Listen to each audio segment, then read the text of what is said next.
Our stories, our voice, our history hasn't always been welcome. But we learned long ago that if America won't celebrate us, then we will celebrate our own, told our way, on our time. Today we have thousands of Black creators in film. Thousands of books are on the shelves of stores around the world, but it wasn't always as easy. For Lena, for Hattie, for James, for Zora, for Langston, we fought for a place in American history, and we've empowered our own voices, keeping our stories alive. Remember Philando, remember Mike, remember Trayvon, remember Sandra, remember Oscar, remember Brianna. No more will Black voices go unheard. No more will Black stories go unread. We will write our own history and create our own legacies. And each summer in Atlanta, we will gather, we will celebrate, we speak out. Black voices matter. Black stories matter. Black lives matter. Everybody has a story to tell. Make sure that you tell your story. Dream out loud.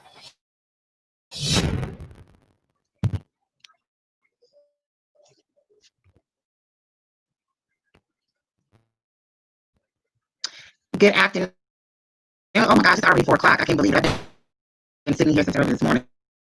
We're going to try to run that video back, you guys, because it was a little bit blurry, so hopefully we can kind of play it again. So we're going to run it back, and then I'm going to come back in. And so hopefully you guys grab your coffees or grab your evening glass of wine. We're going to get ready to have a really, really great, powerful conversation with some amazing ladies. So let's see if we can run this video one more time. Our stories, our voice, our history hasn't always been welcomed. But we learned long ago that if America won't celebrate us, then we will celebrate our own, told our way, on our time. Today we have thousands of Black creators in film. Thousands of books are on the shelves of stores around the world. But it wasn't always as easy. For Lena, for Hattie, for James, for Zora, for Langston, we fought for a place in American history, and we've empowered our own voices, keeping our stories alive. Remember Philando, remember Mike, remember Trayvon, remember Sandra, remember Oscar, remember Brianna. No more will Black voices go unheard. No more will Black stories go unread.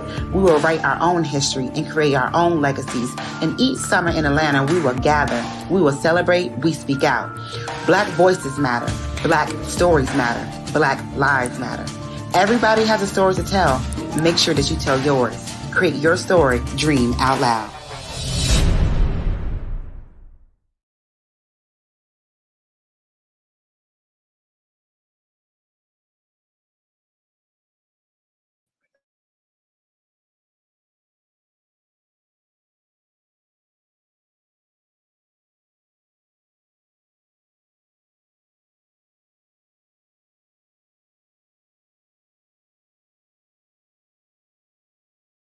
Again, as well as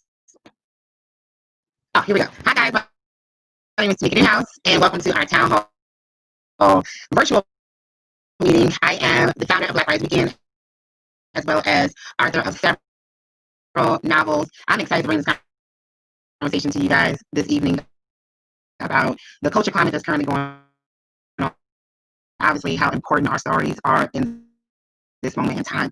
I'm going to begin to bring on some of our panelists. They are our featured all-star female panel who have been inspiring people with their words, inspiring people with their stories, and they have a really huge influence right now as far as with everything that's going on with the pandemic and also with racism. Just recently, we also experienced saw yet another video that was released online. So we see that the tension is still going on. We see that there are still conversations that need to be had. So we're hoping that you guys will take something from this conversation this evening. So hopefully you have your coffee with you or your evening drinks with you. You guys sit back, relax. You can also send in questions. We're going to be able to the comments there. And also be able to ask the panelists some questions. So with further ado, let me begin to bring on our ladies. I got Daddy on. I'm going to bring you on since you are our first lady to arrive this evening. How are you doing over in California? I know you were experiencing some smoke issues and some things going on. So how's everything going on right now for you? Here, I'll mute your mic. Overall, things are going on all right here.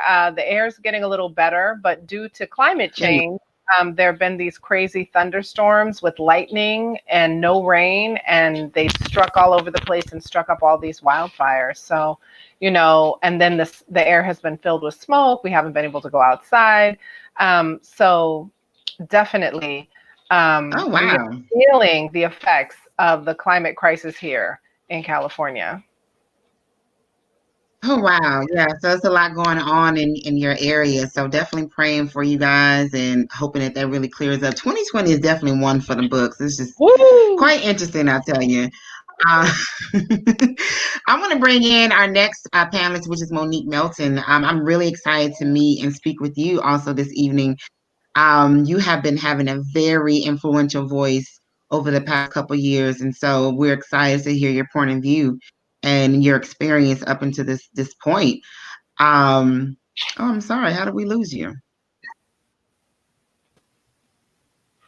Okay, bring you back in here.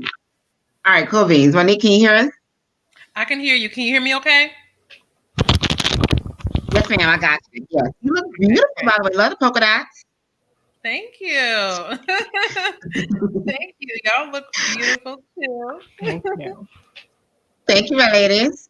I'm going to also bring in Jamility Davis.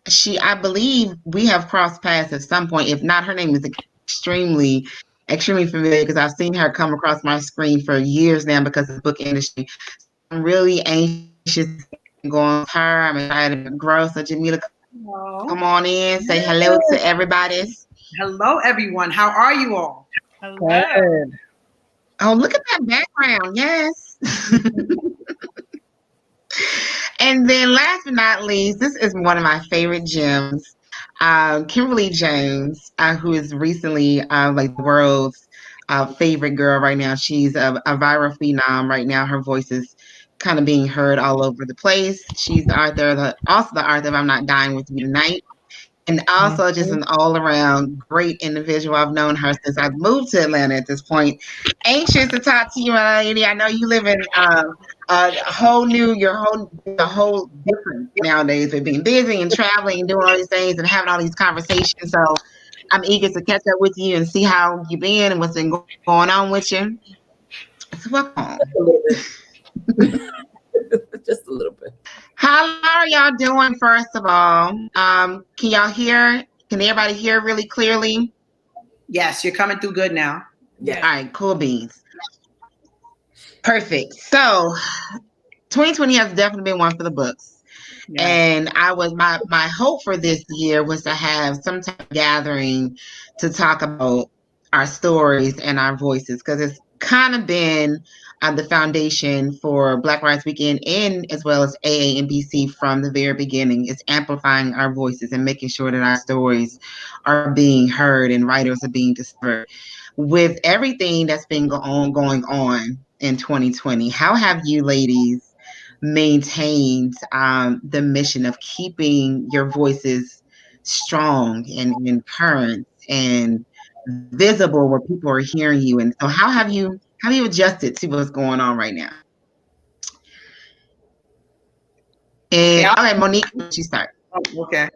Okay, I'll start. Thank you. I have to take a deep breath, a deep sigh, because, like you said, 2020 is it's been one for the books, and I would say one of the ways I've been able to maintain um, a sense of continued presence with my voice and amplifying my voice is prioritizing self care, taking care of myself. I know we've heard the phrase, you can't pour out of an empty cup. And, I really do take that seriously. So, everything from being in therapy to moving my body in ways that feel joyful, from eating foods that I want to eat, having good, amazing conversations with friends and family, twerking in the middle of the day, just we will twerk. We will twerk, and this whole family believes in just random dance breaks and singing and making up songs. So I would say the way that I'm able to be able to, to use my voice and to pour out of my abundance instead I have to really pour into myself. And it's been hard because everything has changed. My whole schedule and all those types of things have changed. The kids are home, my husband's home, we're home, and thankfully we're able to all be home and we're safe and we're healthy, which is that in of itself is a blessing. But that self-care became that much more evident during this time, and there just really can't be a wavering on that. So it also looks like setting boundaries and taking breaks.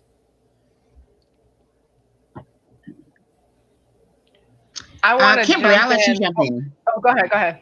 I'm sorry. Go ahead. No, Aya, go ahead. I just really wanted to jump on that therapy love train right there. Because for me, I am involved in a peer counseling community, and we've just had to, I've had to really up my game in terms of meeting with my peer counselors. I've been grateful that, the Black folks in the peer counseling community, at the beginning of the uprising for Black Lives, folks were meeting like twice a week just as an opportunity to check in and vent feelings, because there's so many feelings, right? Between the pandemic, the uprising, the election, the rising white supremacy. It's just so much for us. And, that self-care is critical. That emotional self-care is really been critical for me, just having places where I can break down. Because I too, I'm home with my partner, my kid. I'm kind of the primary person holding down stuff with the family in addition to working, right? And I need those spaces to break down. And the other thing that I'll just say, for me, I am compulsively productive, right? So writing is my happy place. Writing is the place that I go to be totally in control. I mean, the pandemic has just, everything is so out of control. Writing is the place where I am the god of that world. And I love being able to spend time in these stories about, women of color, Black women, where I get to decide what the struggles are and I get to decide how they resolve them and I get to help them win and watch them win. So I've been writing my butt off, during the whole pandemic, all kinds of books. I finished some books. I started some books. I had some books I started and finished, and that people say, oh, you're so productive. No, y'all, this is my coping mechanism with anxiety. But it's good to have a happy place that also does move things in my life forward. So that's how I've been coping. I don't think I've had like a real break to even recognize if I needed to cope. So it's just been, nonstop and full throttle for me personally since maybe around the end of May. I did finally take a break this past weekend and just took some time to myself and locked myself in a hotel room so that I could get some writing done, because I hadn't actually had time or space to get any writing done, because I've been, boots on the ground since the civil unrest started and talking to pundits and meeting with people. And I'm the chairman of entertainment for the People's Uprising Coalition.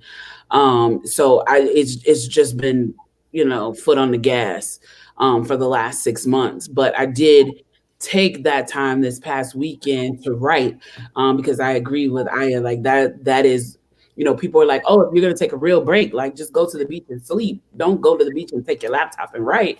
And I'm like, but that is the healing for me, is to sit and write and try to tell these stories. And also for me to process the tremendous amount of heartache that I've seen in the eyes of the mothers that I've been talking to who have lost their children, to the people on the ground in these cities who feel over-policed and brutalized. In the lack of empathy and depth and humanity, I've looked in the eyes of cops and SWAT and officers. So it's been a lot to take in, and I just needed to unpack it all. And writing is a great way to do that and to get that energy out and off and onto the page. So, but I am, even though I haven't properly done it myself, I'm a huge fan of like taking the time to therapize oneself, because that's the only way you know, can go on, is if you figure out a way to refill your cup. Yeah. I agree. Yeah. Yeah. I can just Jamila? jump on. Yes, I could just jump on and just co-sign everything that you guys were saying.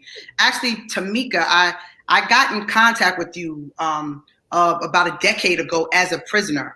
I was sentenced in 2008 to serve 12 and a half years in federal prison for bank fraud.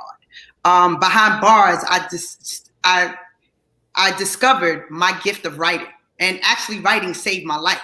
So if it wasn't for writing during that time, I don't even know how I would have been even able to get through. It was through my writing that I started from behind bars. While incarcerated, I served on that 12 and a half year sentence a decade. I wrote over a dozen books. My mother actually became my publisher. So I published from behind the wall, and I started with self-help books. And it was those self-help books and writing that actually changed my whole life. I also, from behind bars, was able to utilize my writing to go further into my education. I was able to get my associates, my bachelor's, my master's, and I started on my PhD from behind the wall. And when I came home, I kind of hit the ground running. I was basically writing the vision from behind the wall. It actually turned into life. That's the power of writing. You can actually write words that will actually, you know, take a whole new life of their own. And as I came home, I was approached by CBS to do Pink Collar Crimes. Then right after that, I was approached by BET. I became a television personality. My partner is Yandy Smith.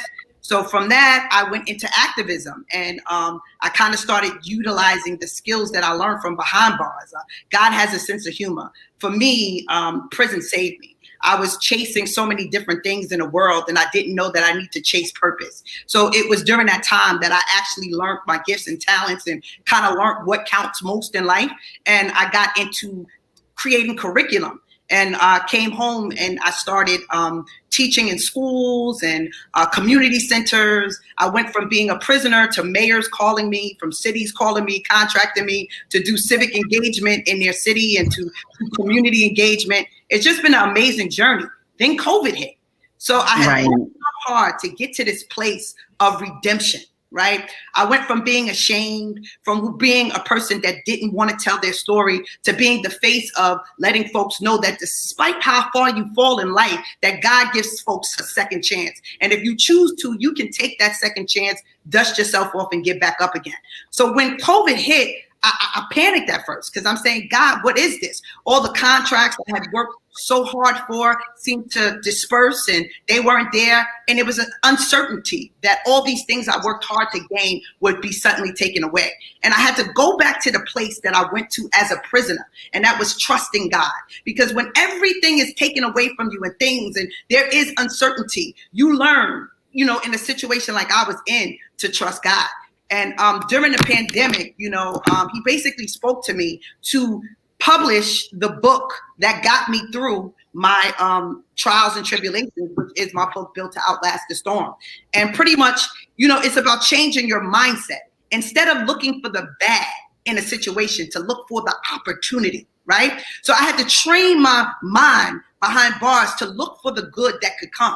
And from that, I was able to publish books, go back to school, help prisoners, and do different things like that. And now during the pandemic, I was able to do the same thing. I created a VIP online academy, and we basically house hundreds of students across the country, and we give them, you know, classes virtually, kind of sort of like this.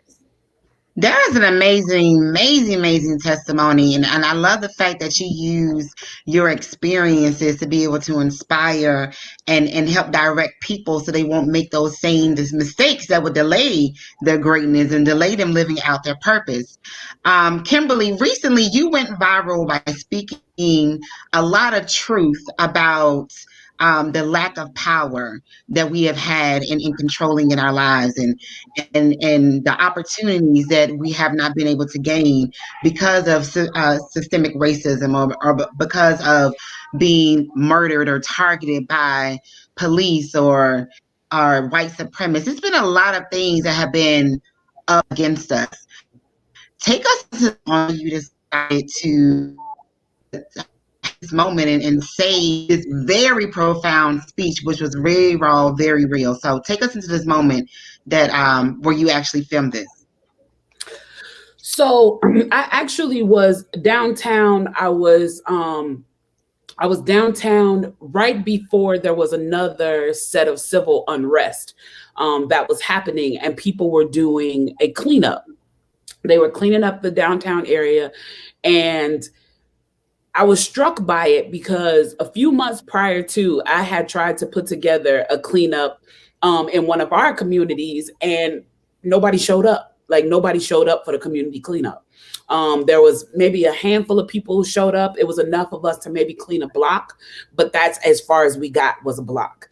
So I go downtown after the first set of civil unrest here in Atlanta, and there are all these Black people downtown cleaning up spaces we don't own, cleaning up spaces where on the average Friday night, if we look funny, we're going to get arrested. We're going to get pulled over. We're going to get treated with less than the dignity that our white counterparts get treated with. And it really struck me as odd. So I was with someone who was doing a documentary, and we were interviewing people, and I was asking people what compelled them, you know, to come down and do the cleanup. And they were saying, well, this is my city. And, you know, I just feel like this isn't the right way.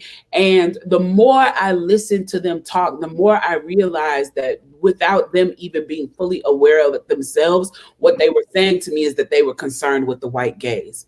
They were concerned about how the rioting and the looting was making us look to white people.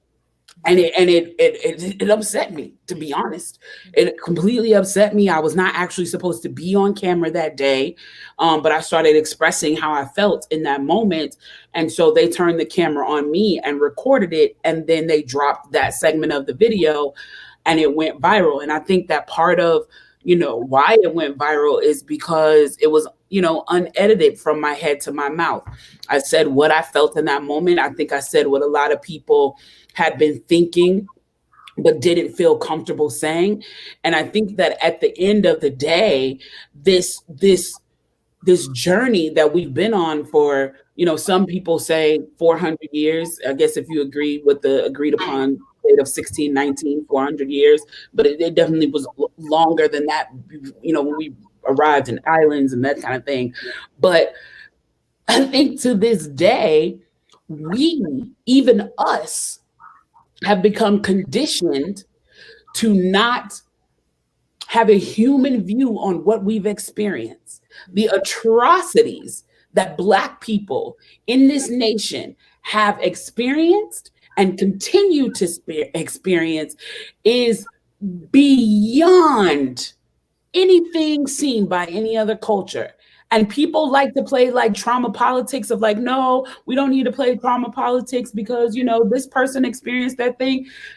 We don't need to play trauma politics because it's clear who has been brutalized beyond comparison. The marketing game that they have put in place, the marketing campaign to make you fear, disrespect, and dehumanize the Black form is the most successful marketing campaign in the history of man. And it's been so successful that in that moment, all I could think is that people value property above Black life. And the fact that we are consistently saying Black Lives Matter is asking for the bare minimum. You telling me all that we can ask for is for you to understand that we matter, not that we deserve fairness, justice, liberty, equity in a nation in which was built upon our backs. All we're saying is that we need to matter. That is how low the bar has been set for what has happened to Black people, is that we're fighting just that our existence matters, not for equity, not for equality, not for liberty, not for justice, not for fairness, not for anything. And we haven't even actually started attacking the fight for Black lives. We have been in a fight to acknowledge Black deaths. Because if you start actually talking about what we need to do to showcase that Black lives matter, then we're going to have to talk about the caste educational system. We are going to have to talk about redlining. We're going to have to talk about mass incarceration. We're going to have to talk about over-policing in marginalized communities. We are going to have to talk about disparagement in healthcare. We are going to have to talk about disparagement in terms of loan, lending, and funding for Black businesses. And when people said to me, well, I don't understand what you're saying when you say we don't own anything. We don't own anything. We don't own anything. And if you come to me and say, well, I own my business, do you own the building? Do you own the manufacturing company? Do you own the distribution channels?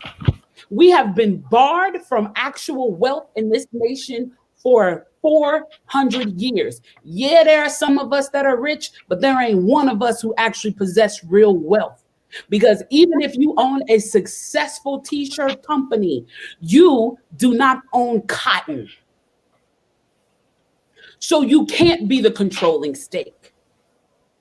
Because the fact that for 400 years, we have been bullied and brutalized out of actually having equity in the nation that we built is disgusting. And now the world is fighting back. And now the world is recognizing our power. And so I know I'm a lot for a lot of people, but we don't need somebody to be a lot right now because we've been too calm.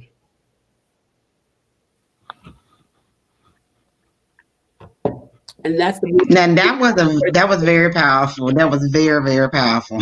And I'm gonna have to agree with you on every single thing, Kim. You know that every time that you speak, I get goosebumps.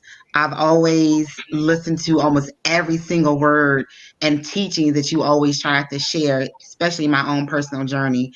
And I commend you on just where you are now with just a bigger platform and just speaking the raw truth and being fearless with that. I want to go into you ladies' story, into your books that you put out. Let's talk about the stories that you have been blessed enough to be able to publish, and how do you feel that those stories influence our culture and definitely the generation coming up?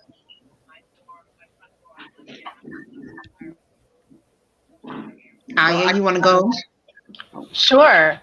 I was just, first of all, I just want to thank you so much for that. And I think one of the things that I saw recently trending on social media was just this idea that Black billionaires aren't going to save us. And, I think there's always been this battle kind of ideologically among Black people, in our traditions of trying to move our community forward with, like, are we going to try to win at the capitalism game, or are we going to try and challenge the capitalism game? And I think that's really important right now. We're really seeing the pandemic has shown us all the cracks in the system, and I think, we all want to take care of ourselves or, figure out how to thrive the best we can in this system. But I think it's super important for us to remember that this whole capitalist system was built not only for us not to win, we weren't even considered human, right? So we were the labor and we were creating the wealth. So I think in terms of books, I have my Justice Hustler series out of Dafina from Kensington. That is a feminist heist series about women of color who have a whole lot of recognizable hood problems, and they work together to heist some corrupt corporate CEOs who are involved in a number of different scandals. And so that I'm 4 books into that series, the 4th of which is Side Chick Nation, the first novel written about Hurricane Maria in Puerto Rico and told from the point of view of an Afro-Latina woman. The new book that I have coming out, that'll be out in December, is called A Spy in the Struggle. And it's the story of an African-American young woman who is an attorney in the FBI who gets sent to infiltrate an African American political organization. It's an eco-racial justice organization. And, there are a whole lot of things in this book that are not unlike what we're seeing right now. We have the police complicit in violence. We have police behaving brutally towards protesters.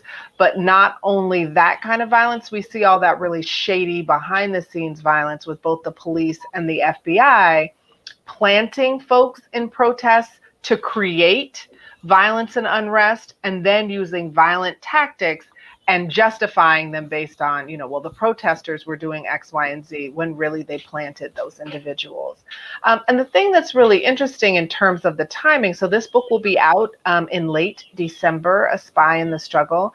And I've just, as the book is preparing to come out, I'm remembering the many years where I remember seeing this, talking to this white agent who was like, who's going to read this book? Like, it was so, say 10 years ago when I was trying to sell this book, it was so far outside of the kind of public conversation that white people were part of.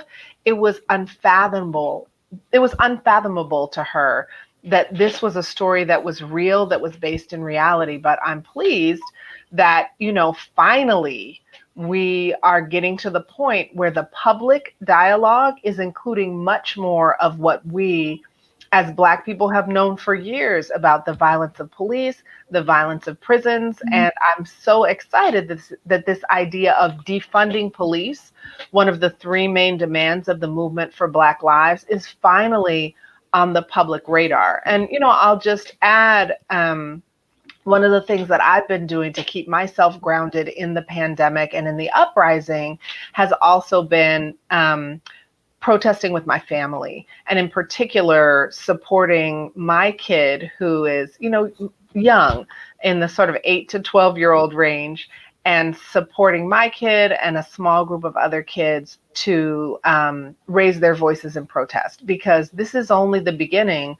of the latest phase or the latest set of battles in a long struggle. So I feel like not only am I trying to be active as a writer and as an activist, but I'm also trying to raise up the next generation of young Black people who are fighting. So they named themselves Black Kids for Black Lives, and we did a series of public protests in Oakland where we supported them to be in leadership. And that's the other thing that's been really beautiful about the movement for Black Lives, how many young people, teens, and young adults have been involved in this really decentralized and intergenerational movement for against racism and white supremacy. And that fight is far from over, and we got a lot to do.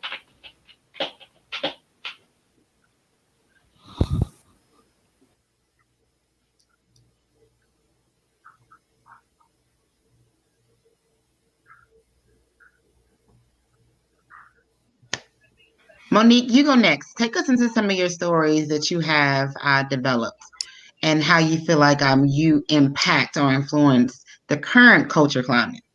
Thank you so much. And thank you so much, everyone so far who's already shared. When I wrote my book, my first book, I'm working on a second one and even thinking about a third. But my first book I wrote is called Entrepreneur Friendships, and it is a book about building business relationships. And at the time, I was working directly as a brand and marketing business strategist, working with small businesses, helping them to create their business from the ground up and make it more profitable. And so I wrote this book because my main focus when it comes to marketing is to focus on relationships. That's my lane that I really feel is most important. So I wrote a book that's basically like a recipe on how do you actually build business relationships? What does this actually look like? And for me, writing that book is just such an extension of who I am and my story and me as a person. I think back to when I was a young girl and I was in middle school, I was voted most friendly. And so I've always really valued relationships. I've always really valued having community. and really having strong, healthy relationships. My husband and I have been married for almost 15 years. We met in high school. We met in weightlifting class, to be exact. And the reason that we have this really fun relationship, we just did an Insta story yesterday singing um, silly song, Freak Me Baby. Like, I don't even know where the song came from. Next thing you know, we're singing it, breaking it down. And I believe the reason why we have this relationship and the longevity of our relationship is that we really do invest and put in the work for it to be healthy. And so part of my story and the reason why I do the work I do now as an anti-racism educator is because I believe that at our core, when we really are tapping into our humanity, we are designed, we're created to be in relationship. And because of white supremacy and the dehumanization that happens on all levels for Black folks, how it dehumanizes us, the internalized anti Blackness that affects everything about how we see ourselves, what we believe is possible for ourselves, how we interact with one another. And then with white folks, the way white supremacies condition them to believe that they are superior and deserve to be a dominant group, and how they have used that conditioning to justify their position in society and to justify the oppression that we experience, that we get blamed for. Their racism, they blame us for the negative outcomes for us. And so when I think about how this dehumanization process affects us all, and it absolutely affects us on an individual level, relationship level, a systemic level. To me, it really has, like, telling my story and really connecting with who I am as a person goes back to honoring the relationship that I have with myself and really getting clear on who I am and unpacking this whole layer of anti-Blackness that you don't realize at the time that you're consuming so much of it until you start to dig and you start to question your beliefs. Like, for example, gaining weight, the fat phobia that we have internalized that is actually rooted in white supremacy. And so then when you start to think like, wait a minute, why don't I like this about myself? What's wrong with my kinky curly hair? What's wrong with my darker skin complexion? When you start to really think about the things that you feel insecure about, the things that you don't believe are possible for you, really getting curious about your beliefs and understanding that that is so much ingrained in the culture and the environment that we are, socialized in. Taking that step back and building that relationship with yourself, it is revolutionary in itself, right? A Black woman who decides to define herself for herself, that in and of itself is revolutionary. And so a lot of my work, a lot of my writing, I do a lot of writing online, and then I teach a lot of classes. I teach programs on anti-racism, and a lot of that is really speaking truth to things that, I remember when I first came and started really getting vocal about matters related to race, and I really started to talk about that. I got a lot of backlash from people who I thought would be my first supporters. They were who I thought were my friends. And so, like, I say the things that we've been conditioned over our years to say behind, closed doors. We say amongst each other. I like to say, like, let's call a thing a thing. Let's talk about what we need to talk about, because there's no sense of going around in circles, because we won't get to the issue. And so my voice, my work, my story, to me, and how I do what I do is an expression of my humanity. The fact that I am able to be angry and to be sad and to be and to cry, but to also laugh and to have joy and to have peace, and all of that to exist within me at any given moment and all at the same time, that is an expression of my humanity. And Black women in particular have been so pushed into this corner of, if you act this way, then you're going to be labeled as the angry Black woman. If you act this way, then you're going to be labeled as the Jezebel. If you act this way, you're going to be labeled as the man. Like, there's all these different stereotypes, and there's all these different labels that pathologize really our Black identity, instead of really allowing us to be human and to have our humanity. So to me, telling my story, speaking my truth, living my life, and really working to pursue Black liberation and amplify the voices of the most marginalized, it's an expression of my humanity. I believe, like, when we tell our stories, who tells our stories, how our stories are told, absolutely impacts the way that we see ourselves, the way that we believe what is possible for ourselves. And so, our stories is a connection to our history. It's absolutely a connection to our ancestors, both living and transcended. And our stories are our power. Our stories help revive us, reclaim us, repair us, restore us, all those things. And so, I'm doing all this while also being a mother to 2 Black children. And so my son is seeing me showing up in the world, and we don't do this whole traditional gender stereotypes in our home. And so I'm talking to him about being mindful of his identity is one day going to be a Black man, and how he can weaponize that identity against his Black sisters and Black women. Having these conversations with my kids and talking to them about what is possible, doing all that while also trying to dream and believe what's possible for myself, that in and of itself is just an expression of my humanity. And being able to do that and to do that fully, to me, is revolutionary in and of itself. And, I feel like, to sum it all up, like, I just really desire to be free to be who I am, and to also be free to make mistakes and to have grace to change and evolve in the process. Learning about language, ableist language, binary language, and learning ways that we can do better for our trans community and our LGBT community, really making sure that we are amplifying fat bodies and disabled women and disabled folks, like learning the positions that I occupy and how I can show up better too. Like, it's really all about healing the relationship with ourselves and building that community and doing this work from all different angles. Now, Jamila, I know you talked about your book is inspired by your real life as well. Mm-hmm. Can you take us into what made you decide to write this book about your life and kind of expose your past? Yeah. So I want to take you back to just me and how my, growing up and just becoming an incarcerated woman, that wasn't my fate. I grew up a straight A student. I went to high school performing arts. My mom was a school teacher, father, a transit supervisor. It was heartbreak. As a 14-year-old girl, I was cheated on by my boyfriend, who I gave my everything to.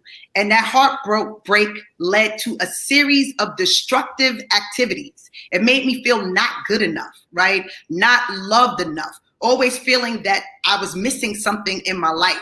One thing led to another, and I chased money because my boyfriend left me for an older girl that he said got her own money.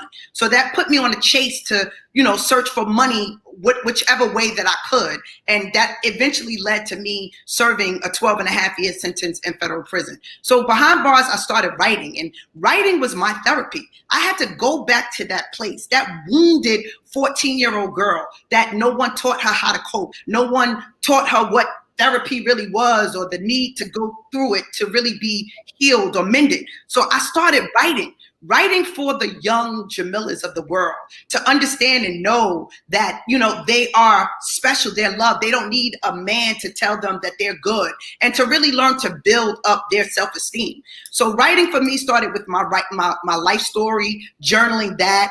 I got into a self-help series for incarcerated women called the Voices of Consequences Enrichment Series, created to help incarcerated women heal, recognize their potential, and recapture their dreams. So for those that don't know much about prisoners, we are generally locked up. The key is thrown away. We are told that we're no good, and that's it.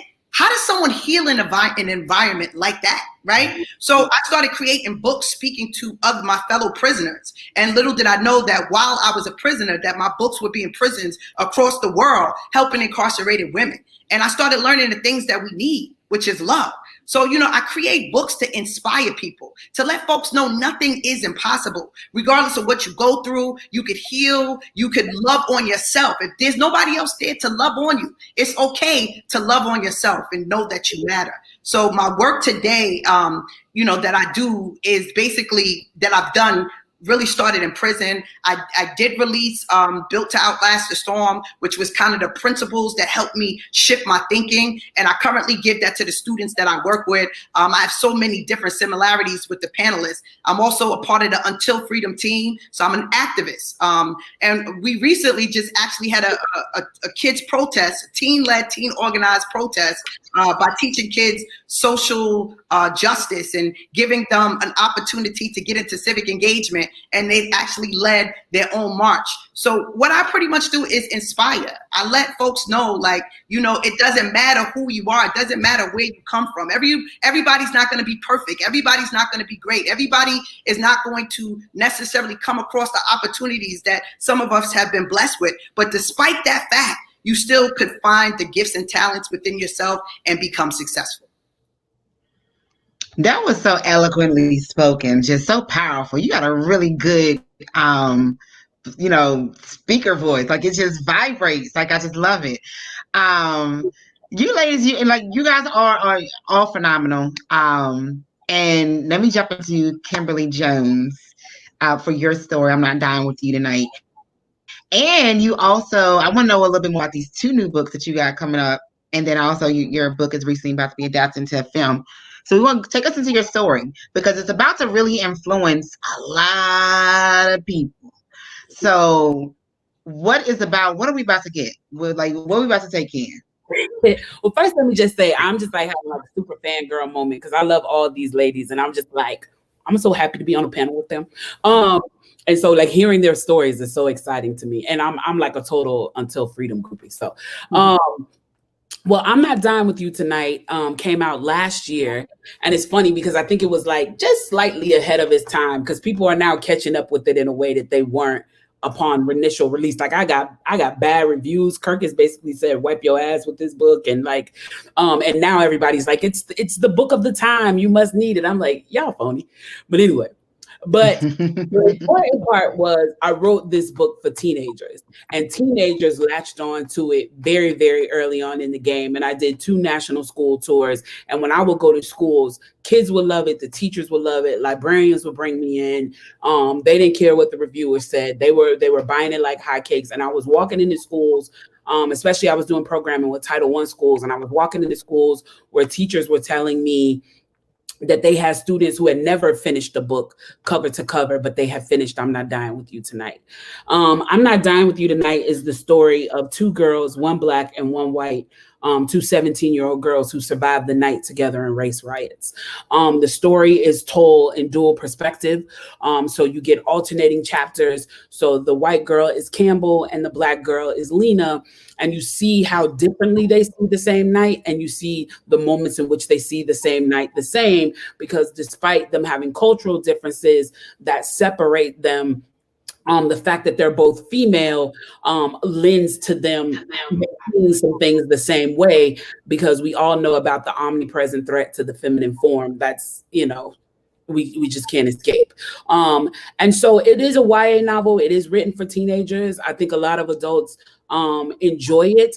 But the primary thing that I wanted to do, particularly with the white character Campbell, was for people to see her implicit bias and for that to roll out on the page. Because a lot of times we think that when we are talking about anti-racism and anti-racism work, we're talking about the card-carrying Klansmen who's willing to come out with a rifle and shoot protesters, or, you know, the senator who, you know, is passing, you know, racist legislation. But what we don't talk about is that the everyday average white citizen, because of the miseducation of America, carries a large amount of implicit bias that seeps out, is damaging to people of color, causes them to make decisions that are damaging to people of color, and then allows them the safe space of being like, but I'm not a racist because I didn't shoot anybody. I didn't call anybody the N-word. And so that was the issue a lot of people had with the book, is that they said that Campbell's racism was subtle. But I was like, racism is often very subtle.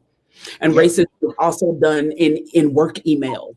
And racism is done in school administrators' offices when they are giving, you know, harsher sentences, if you will. And I call them sentences because that's how they treat our kids, than they are to their white counterparts.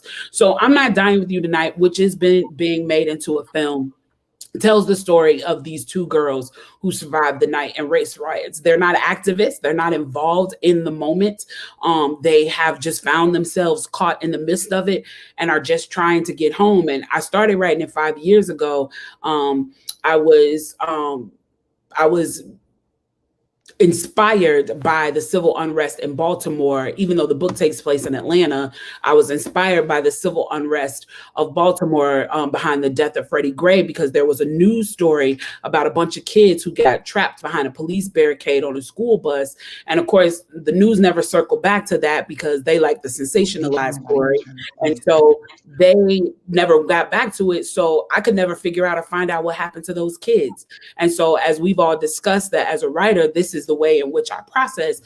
So I co-authored it with my friend Geely, who wrote Campbell, the white girl's voice, and I wrote Lena, the black girl's voice. And we processed what it might look like for two kids who are not activists, who are not involved, to survive the night in the midst of race riots. And so that's I'm Not Dying With You Tonight. And it has been picked up. The film rights have been purchased, and it is going to be made into a film. With COVID, we don't know when we're going to be able to start filming. A lot of stuff has been shut down and set back, but as soon as it's safe to film, we will be filming the film version of that, which is ideal for me because, Tamika, I'm a filmmaker by trade. So I'm excited about going through this process, and I am a producer on there so that I can make sure that the voice stays in a brave space in which I want it to. I have two other books coming out in 2021, one in spring and one in fall. My spring release is an adult nonfiction called How We Can Win. And what it does is it takes us on the journey of the economic disparagement that we have faced in America. It talks about things like the fact that, they say that we're asking for handouts, but they gave over, they underwrote $28 billion worth of housing efforts between 1926 and 1965, and 98% of that went to white Americans. 2% went to all the rest of us. When you talk about the fact that they spend billions more annually educating white kids than they do all other kids combined. And so the book, How We Can Win, takes us on a journey. Because I know people, call me the angry Black woman, and I'm good. I own that. I should be angry. Look at what's happening. Right. I'm into that. So this book, I wanted to end with hope. And so it's called How We Can Win, because what it looks at the things that we can do to become a more insular community, because that's when we were more economically successful, is when we were inclusive amongst each other and we circulated the dollar amongst each other. It looks at legislation that needs to get passed, because we need an economic plan for Black Americans in this nation. And a lot of, a lot of people wonder why I say specifically for Black Americans. And I'm not taking these notions that if you do something for the proletariat as a whole, that it's going to trickle down to us, because that's never worked for us. And there were specific laws that were put in place, like the 13th Amendment and Black codes, that are still affecting us to this day, that were specific for us. There were things that held us back specifically from generating, generational wealth. There were things put in place that specifically for us has affected our educational system, which is insulting, since public education, as we know, it was created by the 13 lawmakers, the 13 Black lawmakers during Reconstruction. So this is how we need a specific plan for African Americans. We need a specific reparations plan for African Americans to combat the very specific laws that were put in place to hold us back in all arenas. So that's How We Can Win. And that'll be out in spring of 2021. And then in fall of 2021, I have another young adult novel coming. I know it's a mouthful. I'm trying to speed it up. In fall of 2021, I have another young adult novel that is co-authored with Geely. Again, it is not a sequel to I'm Not Dying With You Tonight, but it can be considered a companion novel. And it is the story of two 17-year-old girls, two cheerleaders, who decide on a Friday night to take a knee at their high school football game and the fallout from it. And you see how the Black student is punished more harshly, because that's what they do. Right, because that's what they do. But that's really dope. So you're going to be busy for the next couple of years. Yeah, that's what's going on.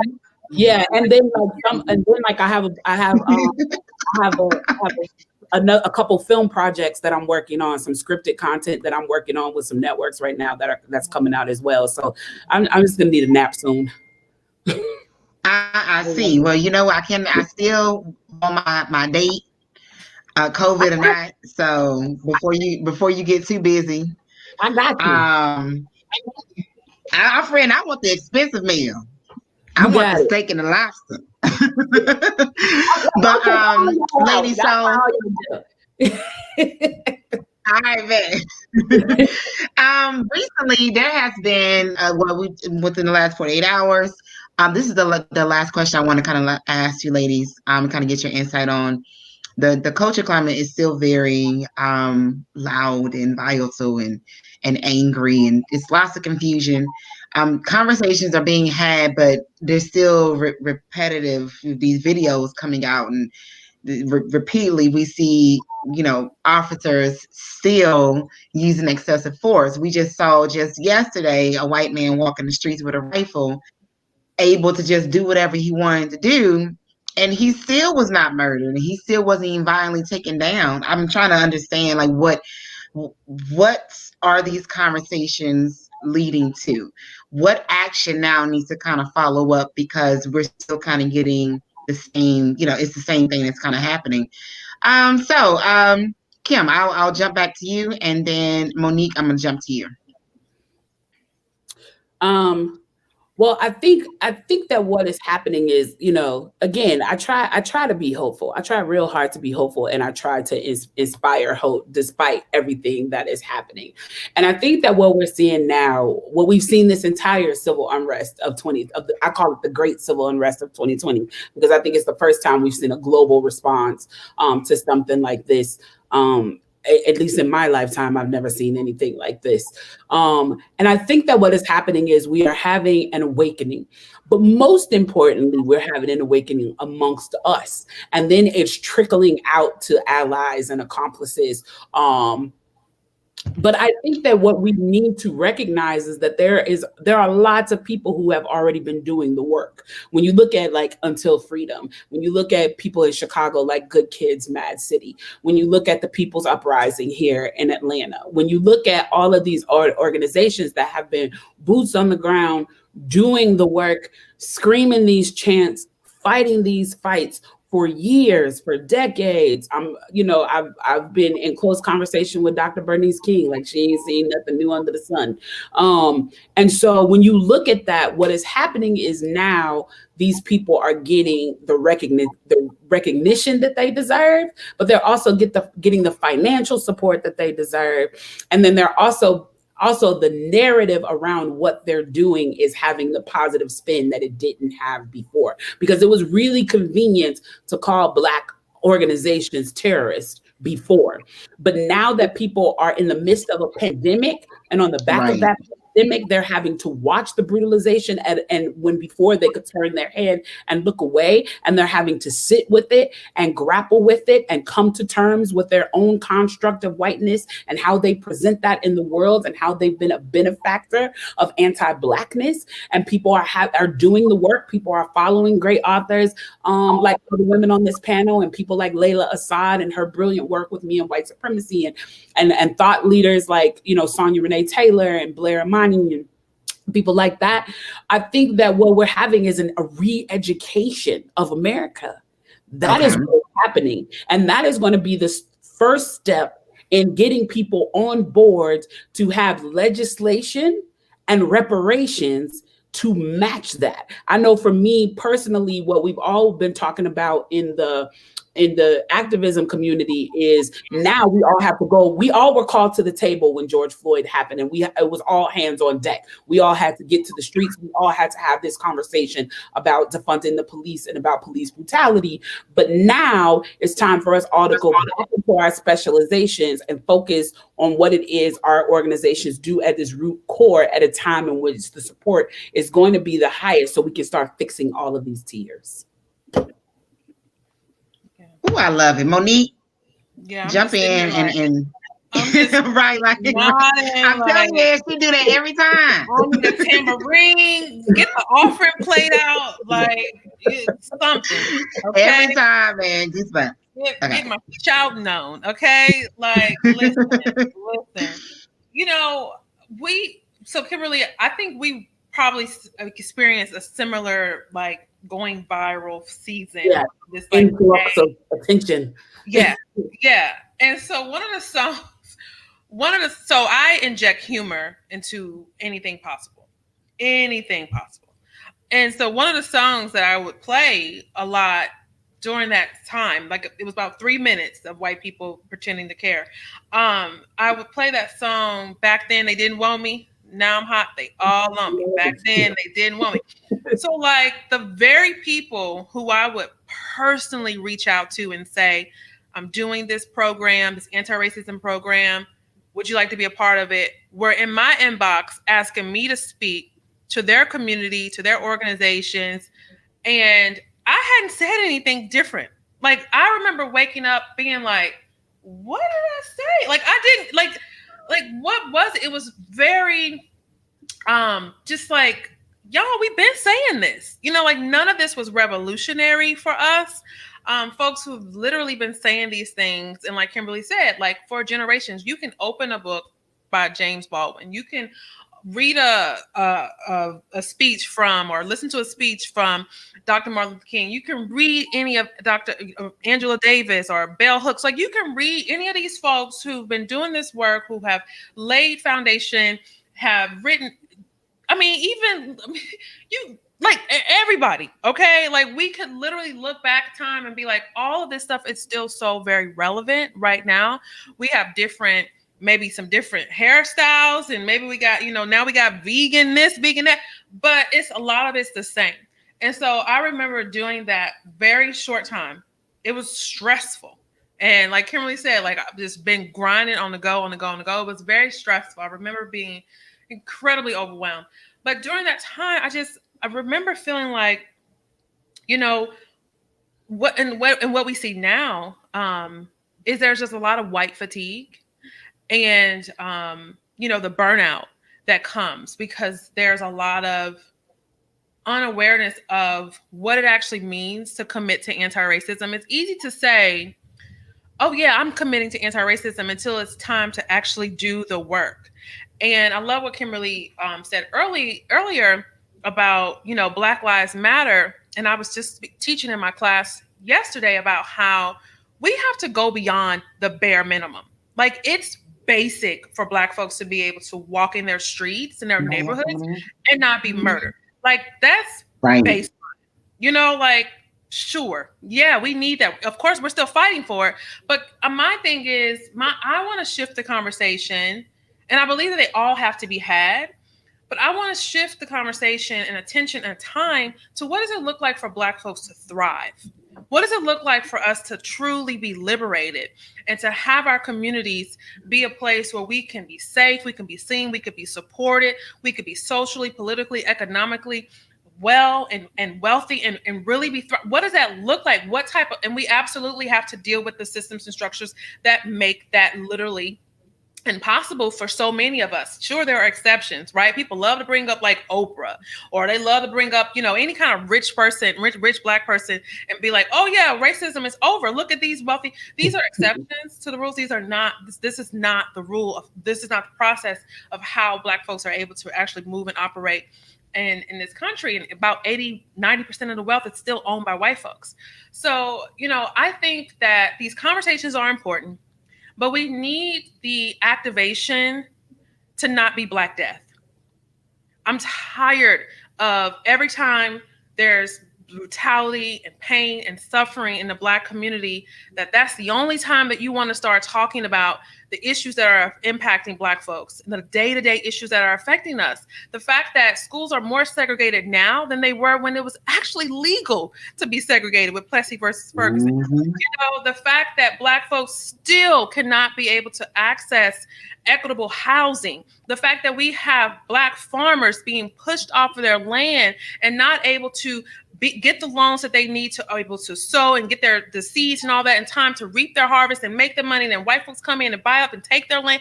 Like the fact that we are still dealing with the outcomes of laws and practices and policies that were put in place to deliberately disadvantage and disenfranchise us, the fact that we're still living and breathing that, the fact that we are still dealing with ancestral trauma.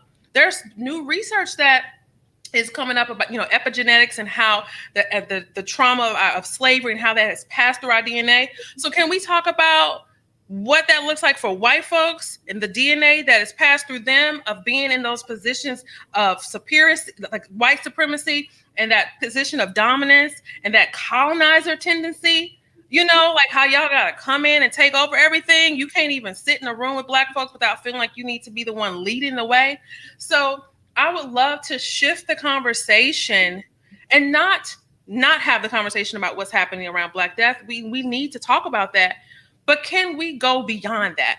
Can we create more than that? And I believe we can, and we need to. We absolutely have to. So, you know, one of the things I try to really challenge my students is commit to this work on a daily practice. We have to commit to ending the violence, preventing the violence, and repairing the violence, and going beyond so that we can thrive and live while we're like here. Fight for our lives here. Don't just when a Black person is being murdered, oh, now you want to talk about Black lives. What about the fact that Black birthing persons are dying disproportionately 3 to 4 times than their white counterparts?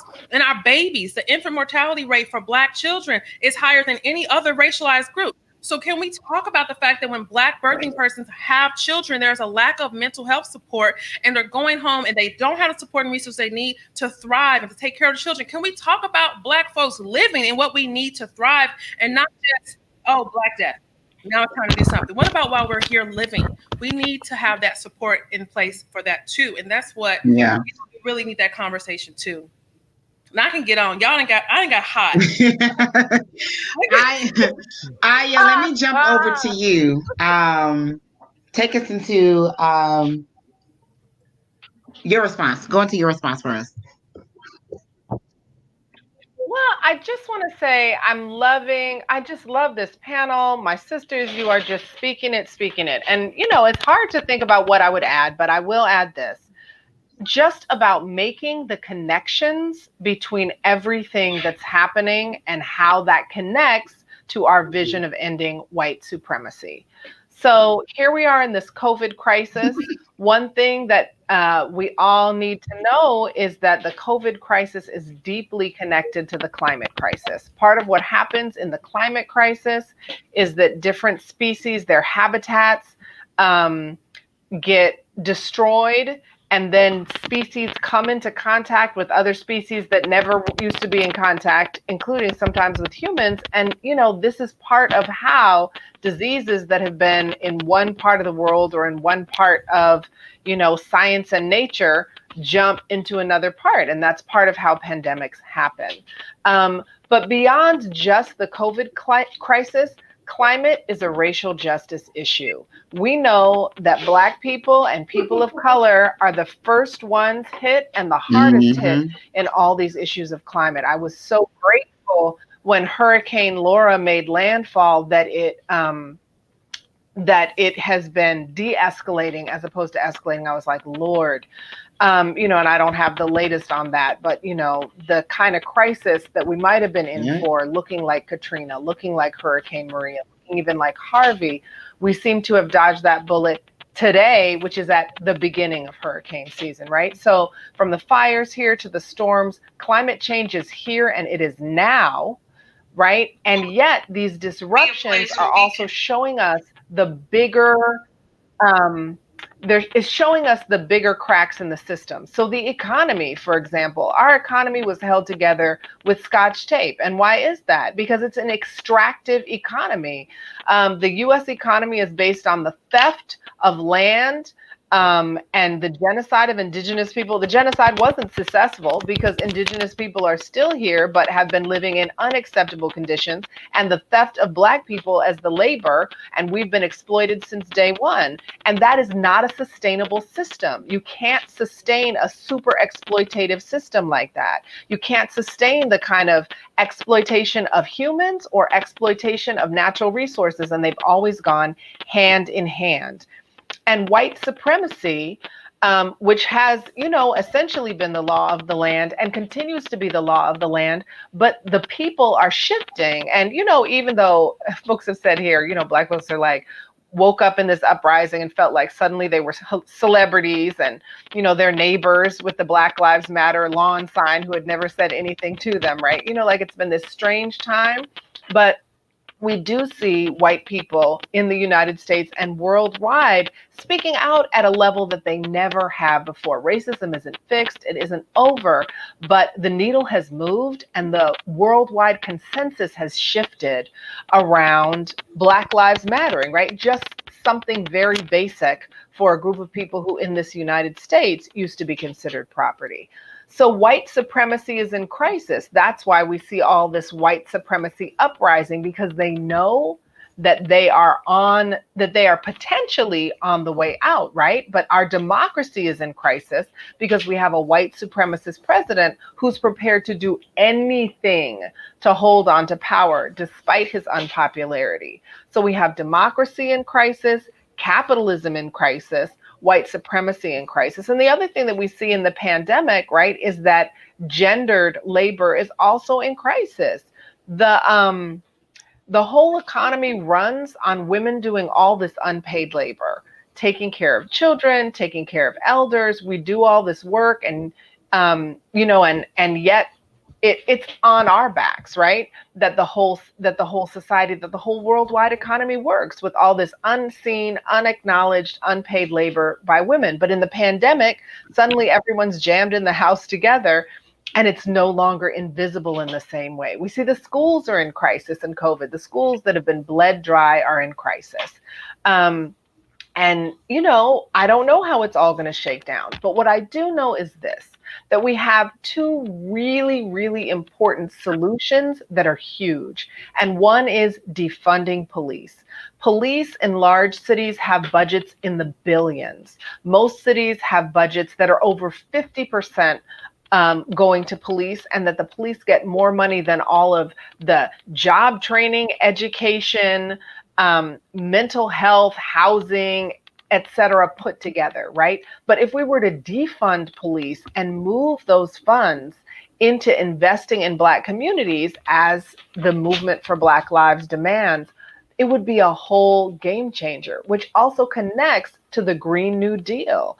That if we were to shift our investment in fossil fuels and instead invest in creating a green economy that shifted all of our dependency on fossil fuels into renewable energies, both with buildings and transportation and housing, this would be amazing. And these solutions are the kinds of things that that our movements need to fight for, and that Black people, like we've been talking about, we don't want just Black death to be in the center of our movements, which is why it's so important that the movement for Black lives has a completely comprehensive set of platforms.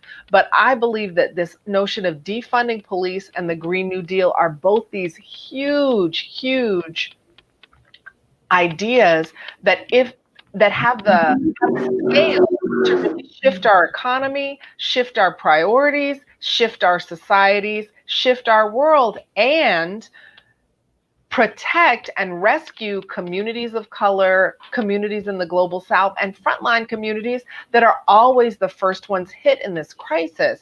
Because when we look at issues of Black death, we have this kind of white supremacist violence coming from police, coming from prisons, coming from vigilantes, but we also have this incredible economic violence against us and this climate violence that's affecting us. So that's why I think that these ideas, these heavy solutions like defunding police and the Green New Deal are critical. And so, yeah, people need to vote.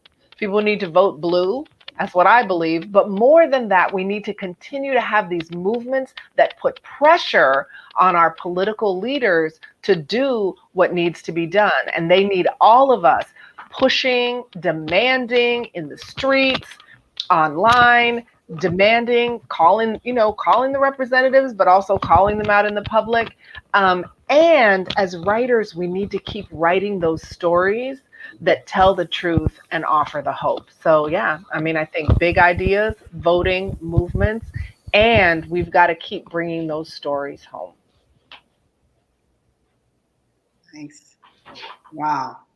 Definitely, you guys have been saying some very impactful stuff. But the truth of the matter is what's occurring now is not new, right, is only being amplified.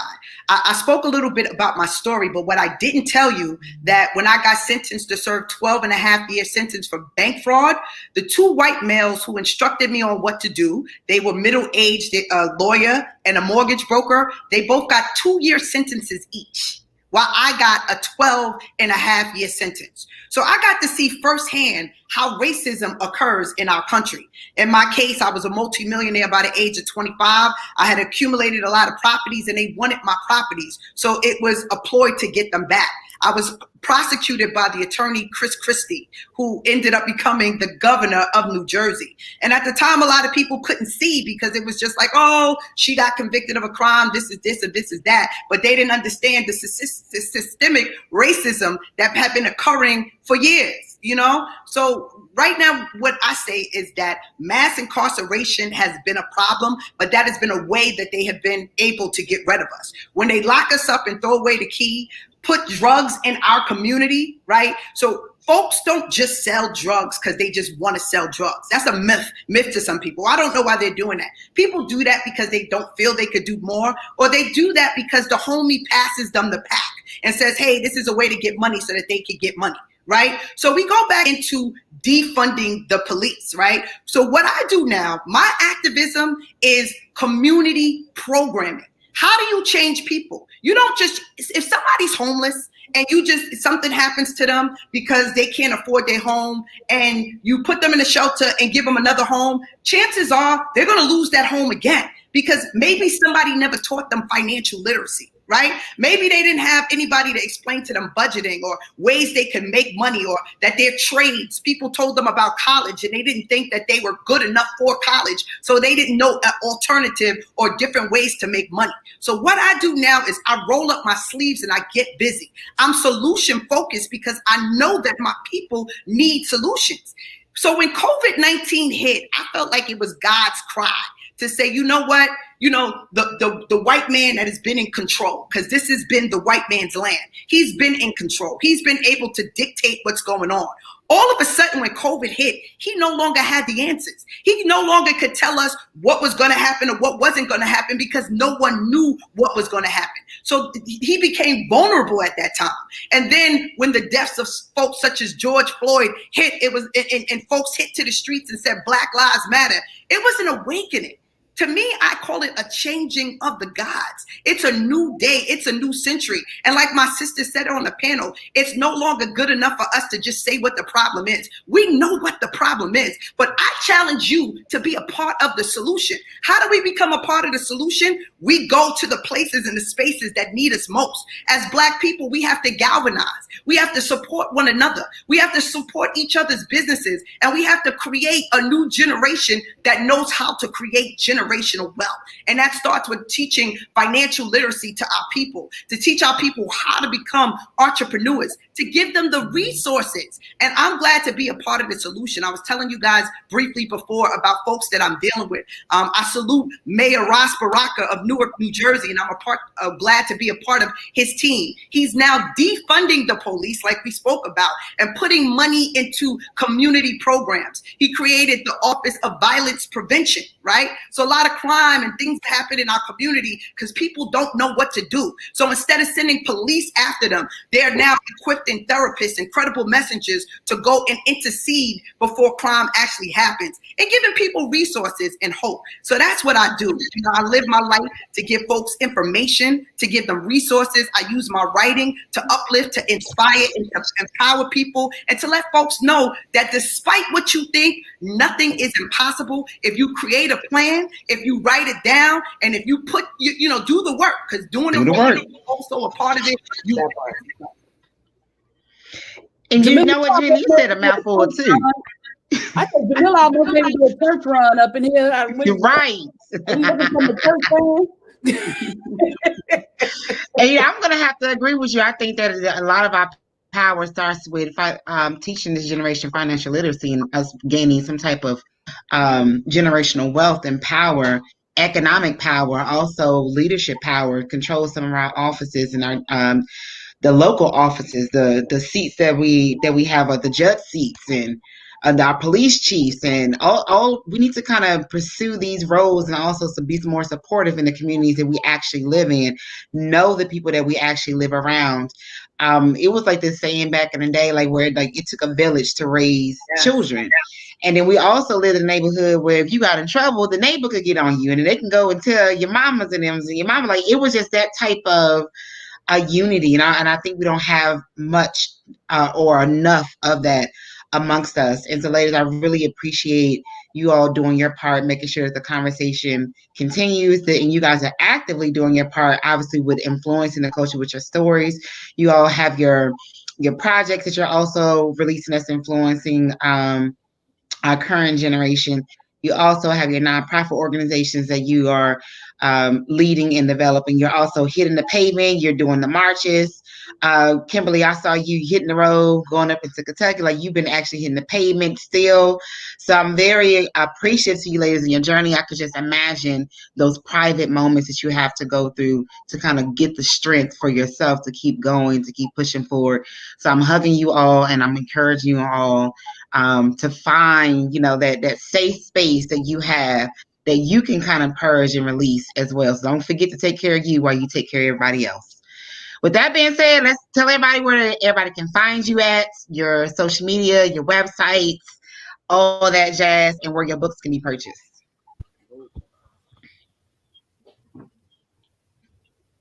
What's on mute? Who gonna go? Nobody wants to go first. All right, Monique, you go first.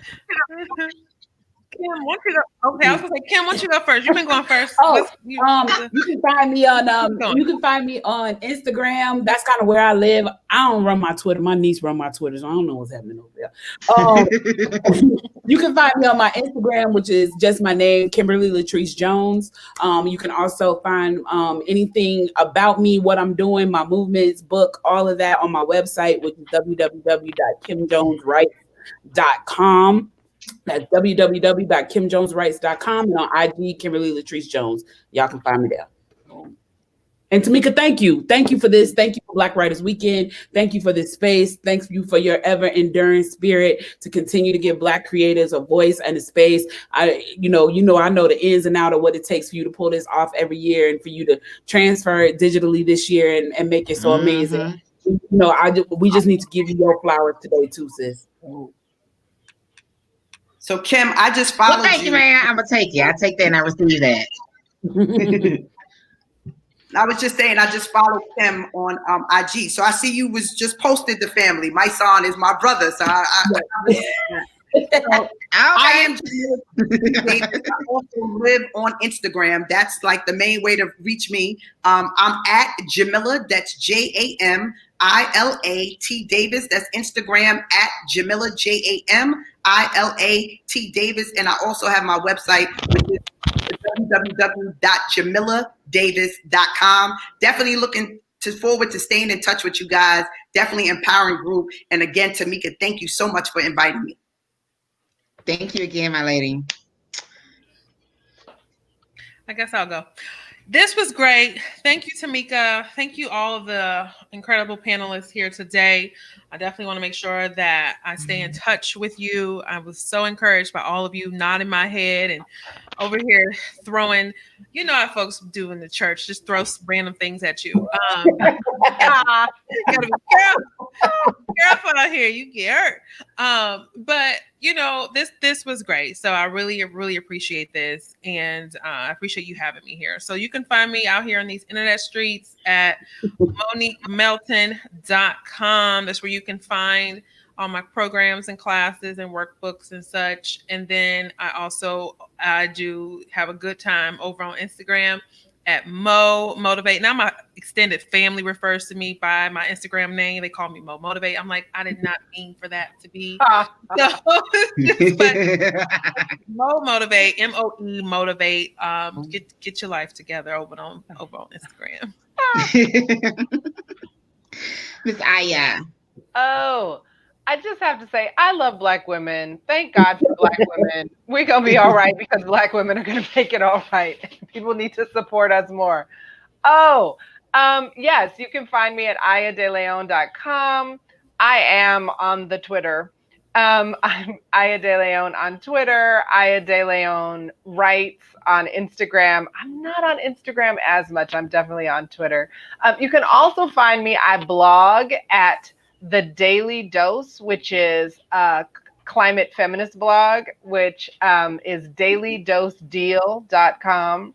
And we just try and give people a daily dose of optimism and intersectional feminism. So mostly we've been up there talking about the movement for Black lives lately and how it intersects with the climate crisis. My books are on all the platforms. I encourage people to go to independent bookstore platforms like Bookshop and IndieBound. Like I said, my book, The Spy in the Struggle, A Spy in the Struggle is coming out in December about FBI infiltration of Black political organizations. But I have a book that came out this summer, a children's chapter book about Afro-Latina girl and her homies fighting sexism.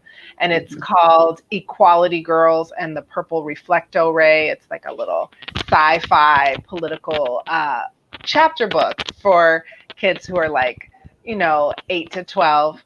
And my Justice Hustlers series, which is the feminist heist series with 4 books also out from Kensington Dafina, is widely available on bookstore platforms.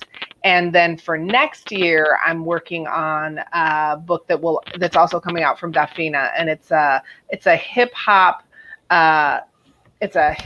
love story about a young MC who's blowing up, but trying to find her way to be powerful in spite the forces of misogyny in hip hop. So that's what's keeping me busy. And that's where to find me. Aya De Leon on Twitter, ayadeleon.com on the web. Daily Dose. I am not as big of a superstar like all these other ladies, but y'all can find me online too. I'm on Instagram and Twitter. I mean, just live it. I'm a virgin. But my name is Tamika Newhouse. My website is tamikanewhouse.com, and I am the founder of Black Writers Weekend, as well as author of like Cookie of Fort Worth Story, The Ultimate No-No, Kisses Don't Lie, as well as The Words I Didn't Say. And those books can be found on Amazon, my website, Kindles, all the little digital reads, and all that jazz. So go and check me out too. Again, thank you so much. Thank you to our sponsors, Amazon, KDP, Wattpad, Goodreads, as well as Harlequin, for being able to support our conversations this year. We will be back in Atlanta next summer. I'm going to be sending all of you ladies personal invitations because we're having the biggest reunion of life that every Black writer you can think of. Yes, I'm coming back. I'm coming back with the award show too. So ABC Awards, we're going to be coming back and honoring new literary legends. We're going to party. We're going to walk the red carpet. Y'all going to come in y'all Sunday's best, and then y'all going to come in y'all party dress. We're going to do a 90s throwback party. So I don't want to hear any excuses. It is going to be the event to go to for Black writers, period. So with that being said, thank you all so much. And I'm going to try to run this commercial one more time. But if not, y'all can our IG, which is at Black Writers Weekend, or on our website, which is blackwritersweekend.com. Again, you all be blessed, and we'll be back tomorrow with all new conversations. Our stories, our voice, our history hasn't always been welcomed. But we learned long ago that if America won't celebrate us, then we will celebrate our own, told our way, on our time. Today we have thousands of Black. Our stories, our voice, our history hasn't always been welcomed. But we learned long ago that if America won't celebrate us, then we will celebrate our own, told our way, on our time. Today we have thousands of Black. How much? All right.